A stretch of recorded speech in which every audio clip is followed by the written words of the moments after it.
আসসালামু আলাইকুম। দীর্ঘদিন যাবৎ আপনাদের কাছে আমি কোনো ভিডিও দিতে পারতেছি না। তার একমাত্র কারণ হচ্ছে আমার আম্মু অসুস্থ ছিল। দীর্ঘদিন যাবৎ উনি হাসপাতালে ভর্তি ছিল এবং বড় ধরনের একটা অপারেশন করা হইছে। যাই হোক আলহামদুলিল্লাহ এখন আমার আম্মা অনেকটাই সুস্থ।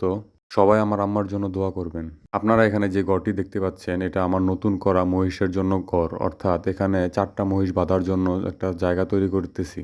আমাদের পুরাতন যে গরুর গোয়াল রয়েছে সেই গোয়ালের সাথে এই গোয়ালটি তৈরি করতেছি যাতে এখানে ৪ থেকে ৫ টি মহিষ বাঁধা যায়। আপনাদেরকে আমি আগের একটি ভিডিওতে দেখিয়েছিলাম আমরা কাইতলা বাজার থেকে ২ টা হাড্ডিসার মহিষ ক্রয় করেছিলাম। অর্থাৎ মহিষের শরীরে ছিল একেবারেই শুকনা। বর্তমানে আমাদের ২ টা মহিষের কিরকম পরিবর্তন হয়েছে সেগুলো আপনাদের মধ্যে তুলে ধরার চেষ্টা করব। আমরা মূলত গুলচারি বানানোর জন্য এই ধরনের ফর্মা তৈরি করেছি। অর্থাৎ ইটের গাঁথনি করে তার মধ্যে বালু ফেলে বালি গুল করে তার মধ্যে চারির ফর্মা তৈরি করেছি। আপনারা এখানে দেখতে পাচ্ছেন এখানে মূলত ৪ টি চারি তৈরি করা হয়েছে এবং প্রত্যেকটার ভিতরে বালু ফেলে তা ভরাট করা হয়েছে। গুল চারি তৈরি করার অনেক সুবিধা রয়েছে। অর্থাৎ যখন আপনি গরু বা মহিষকে খাবার দিবেন তখন তা আস্তে আস্তে নিচে যাবে এবং গরু বা মহিষ তা সম্পূর্ণভাবে খেয়ে ফেলবে। কিন্তু ৪ কোণার চা হলে প্রত্যেক কোণার মধ্যেই খাবার আটকে থাকে। একেকজন একেকভাবে চারি তৈরি করে থাকে। গুল চারি যেহেতু আমার কাছে ভালো লেগেছে তাই আমি গুল চারি তৈরি করেছি।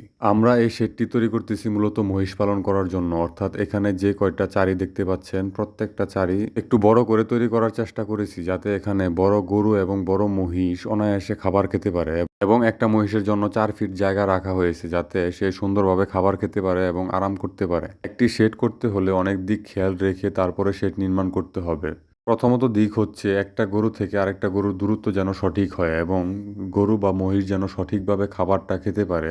এগুলা দিক যদি আপনারা লক্ষ্য না করেন তাহলে যতই পুষ্টিকর খাবার খাওয়ান না কেন সেক্ষেত্রে গরু বা মহিষের ভালো গ্রোথ নিয়ে আসা সম্ভব নয়। যাই হোক আমার কাছে মনে হয়েছিল এই দিকগুলো আপনাদের মধ্যে তুলে ধরা উচিত তাই আমি এই দিকগুলো আপনাদেরকে বলেছি। যাই হোক আমি আপনাদেরকে সবসময় সঠিক এবং সত্য তথ্য দেওয়ার চেষ্টা করি।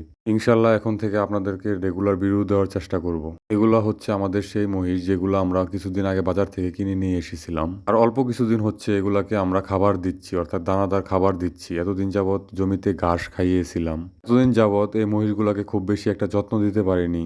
এখন থেকে এই মহিষগুলাকে ইনশাল্লাহ ভালোভাবে যত্ন দেওয়ার চেষ্টা করব। আর এই মহিষগুলাকে আমি কি ধরনের ইনজেকশন ব্যবহার করি এবং কি খাবার দিয়ে থাকি সেগুলো আপনাদের মধ্যে তুলে ধরার চেষ্টা করব অন্য একটি ভিডিওতে।